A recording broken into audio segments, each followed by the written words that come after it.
తెలంగాణ ప్రభుత్వం రైతు భరోసా పథకం కింద కొత్త రాయితీలను ప్రకటించింది. ఫిబ్రవరి 2026 లోపు పట్టాదారు పాస్బుక్ పొందిన రైతులు మాత్రమే దరఖాస్తు చేసుకోవచ్చు. దరఖాస్తులు వ్యవసాయ విస్తరణ అధికారులు మరియు జిల్లా రైతు వేదికల ద్వారా స్వీకరిస్తారు. దరఖాస్తు కోసం రైతు భరోసా ఫారం, పట్టాదారు passbook, bank account passbook, Aadhaar card సమర్పించాలి. ఈసారి కేవలం కొత్తగా పట్టాలు పొందిన రైతులు దరఖాస్తు చేసుకోవచ్చని ప్రభుత్వం స్పష్టం చేసింది. నిధులు 3 విడతలుగా జమ చేయనున్నారు. ప్రథమ విడత ఈ నెల 22 నుండి సిద్దిపేట జిల్లా నర్మెట్లలో ప్రారంభమై 70 లక్షల రైతులకు 3,590 కోట్ల రూపాయలు విడుదల కానున్నాయి.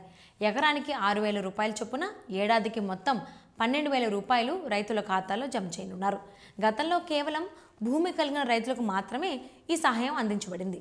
కానీ ఇప్పుడు కౌలు రైతులకు ఇదే లబ్ధి పొందుతుంది. రైతులు ఈ నిర్ణయం వల్ల సంతోషం వ్యక్తం చేస్తున్నారు.